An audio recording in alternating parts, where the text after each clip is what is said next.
오늘 여러분 부활의 영광이 오늘 저나 여러분 모두에게 승리와 기쁨으로 충만하기를 주님의 이름으로 축원드립니다. 여러분 특별히 이 부활을 통해서 우리의 믿음이 헛되지 않다는 것, 우리의 믿음, 신앙, 우리의 인생이 헛되지 않다는 것이 증거되는 이 아침이 되기를 또한 축원드립니다. 그리고 부활하신 그 예수님께서 저나 여러분 한 사람 한 사람 그 영혼을 만져주시고 또 소망의 빛으로 생명의 빛으로 역사해 주는 은혜가 있기를 이 아침에 간절히 축원드립니다. 어떤 그림을 그리는 화가가요 아주 깊은 시류에 빠졌습니다. 깊은 슬럼프에 빠져가지고 글의 어두운 색으로만 맨날 그림을 그립니다. 작업실도 온통 시커멓고 그냥 너무 우중충합니다. 어느 날 이 작업실에 어린 딸이 찾아왔습니다. 그리고 하는 말이 아빠 그림들이 너무 슬퍼요. 그림들이 너무 불쌍해요. 여기에다가 태양빛 햇살을 하나 그려주시면 안 될까요?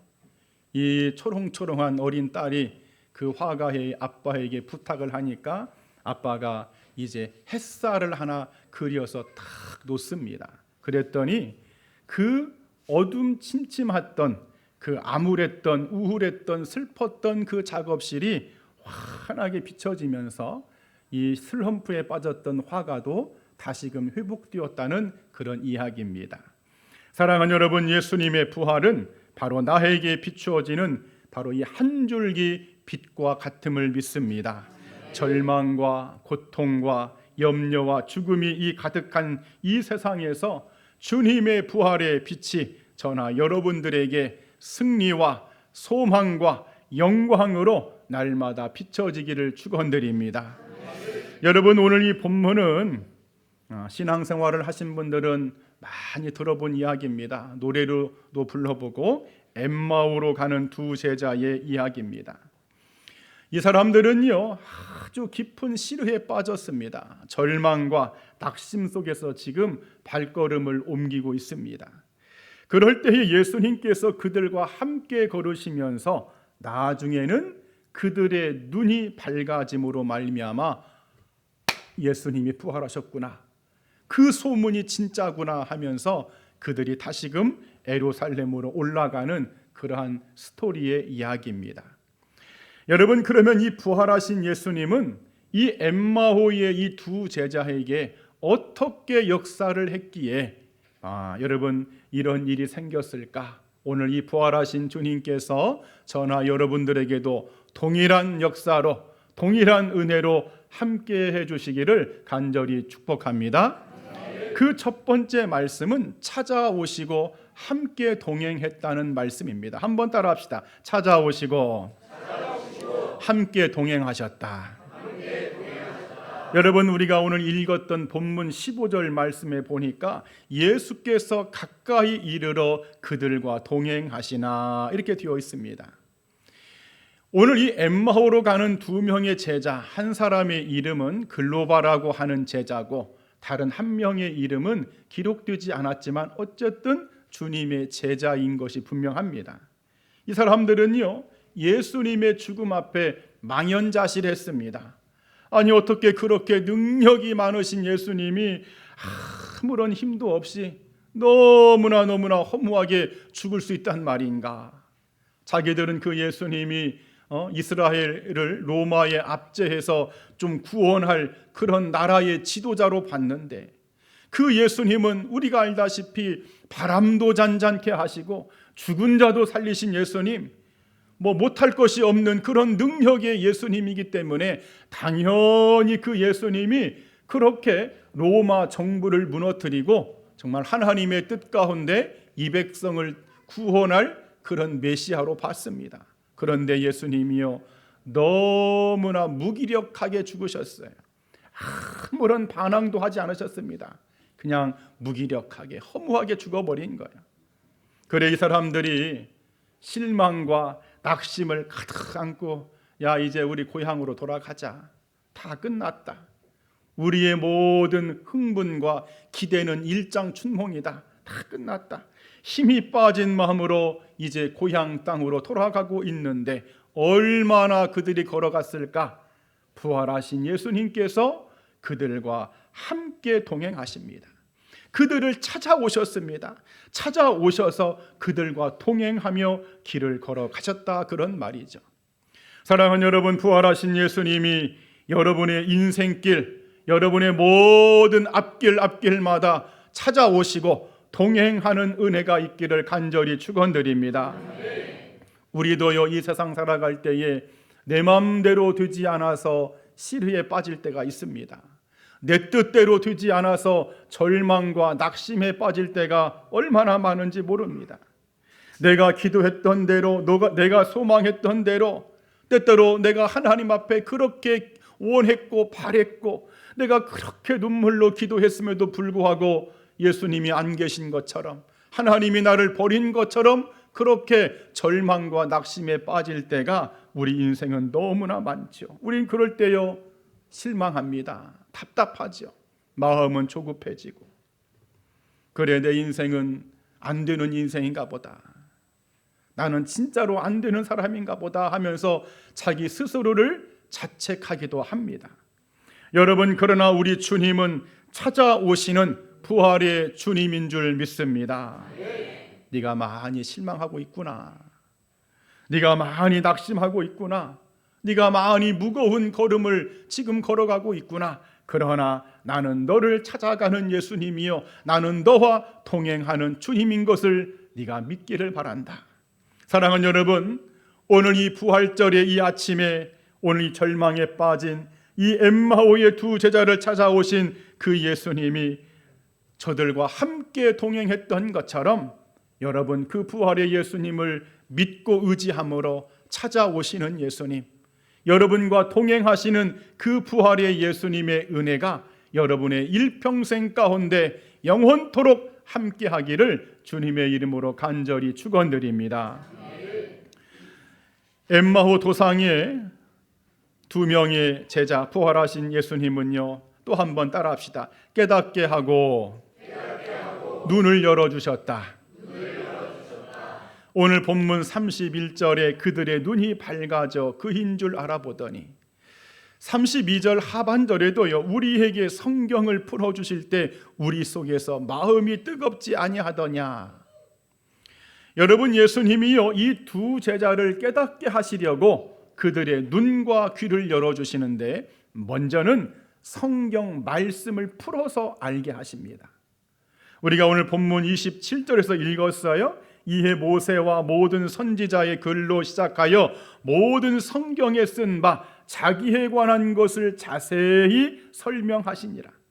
다시 말해서 그 두 명의 제자의 귀를 열어서 모든 성경의 이야기가, 지금 성경이 하고 있는 모든 이야기가 예수님 자신에 관한 이야기인 것을 그들에게 깨닫게 해주셨다, 그런 말이죠. 여러분, 이것은요, 귀가 열리는 부활입니다. 한번 따라합시다. 귀가 열리는 부활. 오늘 여러분들에게도 이 말씀을 통해서 예수님이 부활하셨습니다, 예수님이 살아나셨습니다, 이 말씀을 통해서 여러분의 귀가 열리는 부활이 있기를 축원드립니다.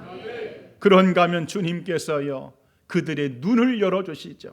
오늘 본문 말씀에 그들의 눈이 밝아져 예수님인 줄 알아보더니, 여러분, 지금까지는요, 물론 어떤 분들은 그런 질문도 했습니다. 아니, 어떻게 3년 동안이나 주님의 제자 생활을 했음에도 불구하고 그 예수님을 못 알아볼 수 있느냐? 여러분, 예수님의 부활의 몸은요, 기존의 몸이 아닙니다. 아주 깨끗한 몸, 피부에 주름 하나 없는 몸, 청년 건강한, 여러분, 아주 그냥 변화체의 몸이기 때문에 여러분, 그 모습을 언뜻 봐가지고는 여러분 주님인 걸 모르지요. 자, 어쨌든 이 사람들의 머릿속에는 예수님은 십자가에 죽었어. 십자가에 죽으신 사람이 인간이 어떻게 살 수 있냐. 심지어 막 옆구리에 창까지 찔리고 온 손과 발에 대못까지 박아가지고 그렇게 하루 종일 그 중동지방 50도 60도에 거기다가 매달아 놨는데 어떻게 살아나느냐. 그건 있을 수 없다. 그들의 머릿속에는요 이미 주님이 부활할 수 없음을 각인했기 때문에 예수님의 부활을 옆에 주님이 그들과 동행하고 있음에도 불구하고 전혀 알지를 못했어요. 그런데 저녁이 되어서 떡을 떼는 순간 그들의 눈이 뭐하지더라? 밝아지더라. 그때서야 아이고 예수님이셨군요. 진짜 주님이 부활하셨군요. 그 순간 주님은 사라져버리죠. 사랑하는 여러분, 우리도 깨닫고 열리기만 한다면 하나님의 축복은 우리와 함께 할 줄 믿습니다. 그런 이야기가 있습니다. 어떤 가난한 농부가요 시골에서 작은 오두막의 집에 살면서 어렵게 농사를 지으며 생계를 유지합니다.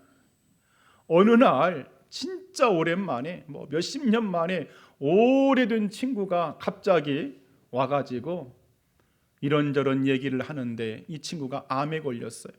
나 이제 금방 죽어. 그런데 내가 너한테 그냥 선물 하나 주고 가려고 그림 한 점을 가져왔더랍니다. 이거 주고 그 친구는 이제 죽었습니다. 이 농부가 그림을 보니까 물론 풍경화인데 대수롭지 않게 생각하고 그냥 한쪽 구석에다가 이렇게 처박아 놨습니다. 그런데 이런 고가품들, 시골에서 이런 귀중품들을 찾는 그런 전문가가 그 농부의 집을 왔다가 그 그림을 보는 순간 깜짝 놀랍니다. 아니 이 그림을 어디서 났냐고. 내 친구가 주었노라고. 이 그림은요 아무개 화가가 그린 엄청나게 비싼 고가의 그림입니다. 이거 경매에다가 내면요 수십억을 벌 수 있습니다. 여러분 그렇습니다. 우리의 눈과 우리의 귀가 닫혔기 때문에 우리의 인생이 막막한 것이지, 부활의 예수님을 만나기만 하면, 부활의 예수님을 깨닫기만 하고 우리의 닫혀진 눈이 열려지기만 한다면 우리의 인생은 절대로 실패로 끝나지 않을 줄 믿습니다. 여러분 그래서 이사야 45장 3절은 이렇게 말하죠. 흑암 중의 보화와 은밀한 곳에 숨은 재물을 너에게 주어 나 여호와가 이스라엘의 하나님인 것을 너희로 알게 할 것이다. 여러분 지금은요 땅속에 금은 보화가 여러분 잔뜩해요. 다만 우리가 그것을 발견하지 못할 뿐입니다. 오늘 저나 여러분들 이 부활하신 예수님을 인하여 우리가 깨닫게 되고 우리의 눈이 열려짐으로 말미암아 부활의 주님이 우리 인생을 축복해 주시고 우리가 그렇게 진정한 성공의 인생을 살아가는 우리 모두가 되기를 이 부활의 아침에 주님의 이름으로 간절히 축원드립니다. 마지막 세 번째, 예수님은 이 엠마오의 두 제자에게 또 어떻게 역사하셨을까? 한번 따라합시다. 다시 예루살렘으로 올라가게 하셨다. 오늘 본문 33절의 말씀이죠. 곧 그때로 일어나 예루살렘에 돌아가 보니 이 사람들이 주님의 부활을 깨닫고 내려가던 길을 다시금 돌아서 위로 예루살렘으로 올라가더라, 그런 말이죠. 한때 세계적으로 유명한 바이올린 연주자가 있었습니다. 젊은 나이에 수많은 상을 받고 음악계에서도 명성이 높은 연주자였어요. 그런데 아주 큰 공연에서 엄청난 실수를 하고 말았습니다. 사람들에게 실망감을 주었어요. 자기가 용서가 안 돼. 내가 어떻게 그런 실수를 했단 말인가. 자기의 명예가 땅에 떨어지고 자존감도 땅에 떨어져서 나는 음악을 포기해야 되겠다 하고 음악을 포기하고 작은 시골 마을로 내려갔답니다. 거기에서 사는데 이 연주자에게 음악은 아픈 상처에 불과해. 그런데 그 시골에서도 작은 교회에서 부활절 예배를 드리는 중에 이 연주자가 부활의 예수님을 만납니다. 설교 중에 그의 마음이 움직이죠. 예수님이 부활하셨습니다. 우리가 내려온 길이라고 할지라도 주님은 우리를 다시금 일으켜 세워서 예루살렘으로 올라가게 하실 줄 믿습니다. 여러분 절망하지 마세요. 여러분의 인생이 끝이 아닙니다. 부활은 올라가는 것의 시작에 불과합니다 하면서 부활이 올라가는 것의 시작이라고 그 말씀에 그의 마음이 움직입니다. 눈물이 주르르 흘렀습니다. 설교가 다 끝난 다음에 교회 목사님의 동의를 얻어서 저기 보니까 피아노 옆에 바이올린이 하나 있어요. 아주 낡은 바이올린. 제가 저 바이올린을 좀 연주해서 부활의 주님을 찬양하고 싶습니다. 사람들은 모르니까, 그 사람이 어떤 사람인지 모르기 때문에 별로 기대하지 않았는데 바이올린을 켜는 순간 그 교회에 은혜가 충만해집니다. 많은 이들에게 감동을 주고 결국 이 연주자도 이 부활을 통해서 다시금 회복되었다는 그런 이야기죠. 사랑하는 여러분, 오늘 이 엠마오의 두 제자, 비통함 속에서 내려가는 인생을 살고 있었습니다. 더욱이 이 사람은 제자라는 수식어를 달고 있었던 인물들이죠. 다시 말해서 자신의 사명을 포기하고, 우리로 말하면 나 교회 안 다녀, 나 예수 안 믿어, 다 그거 가짜야, 거짓말이야, 세상으로 돌아갔던 그런 상황입니다. 그러나 부활의 예수님을 만나고 다시금 예루살렘으로 올라갑니다. 다시금 사명의 자리로, 다시금 제자의 자리로, 다시금 성도의 자리로, 다시금 직분자의 자리로 그들이 올라가더라, 그런 말이죠. 여러분, 분명 우리의 인생도 내려가는 때가 있어요, 없어요? 나는 항상 내 인생이 막 시온의 대로야, 내 인생이 고속도로야, 그런 사람은 한 사람도 없습니다. 가다가 보면 그냥 골짜기도 만나고 돌밭도 만나고 웅덩이에 빠져가지고 허우적거리고 동굴에 들어가가지고 어디가 어딘지도 모르고요. 여러분, 그것이 우리의 인생, 내려가는 인생이죠. 그러나 부활의 주님이 나와 함께 하신다면 우리의 삶은 반드시 올라가는 삶이 될 줄 믿습니다. 오늘 여러분들 가운데 내가 나를 볼 때 나는 지금 내려가고 있는 것 같아. 내려가다 못해 지금 지하실을 뚫고 지하 1층, 2층, 3층까지 나는 지금 내려가고 있는 것 같아. 여러분, 실망하지 않기를 바랍니다. 부활의 예수님이 당신과 함께 하실 줄 믿습니다. 다시금 여러분을 믿음의 자리로, 다시금 사명의 자리로, 다시금 승리와 여러분의 인생의 진정한 성공의 자리로 올려주실 줄 믿습니다. 우리 한번 따라합시다. 예수님, 부활의 예수님, 다시금 올라가게 하옵소서. 아멘. 이제 말씀을 정리하겠습니다. 오늘 부활하신 예수님은요, 절망과 시르에 빠져 있던 엠마오의 두 제자를 찾아오셨고 함께 동행해 주셨습니다. 오늘 저나 여러분들을 주님이 찾아오시고 동행하는 은혜가 있기를 축복합니다. 저들의 눈과 귀를 열어서 깨닫게 하시고 알게 하셨습니다. 오늘 우리들에게도 주님께서 깨닫게 하시고 알게 하심으로 말미암아 흑암에 있는 보화가 여러분들 것이 되기를 주님의 이름으로 축원드립니다. 오늘 저들은요, 내려가는 인생이었지만은 부활의 주님을 만나고 다시금 올라가는 인생으로 인생 역전했습니다. 오늘 저나 여러분들도 올라가는 인생으로 그 부활의 주님의 은혜로 날마다 승리하는 그러한 믿음의 역사, 2025년도 부활절이 되기를 이 아침에 간절히 축원드립니다. 아멘. 기도하겠습니다.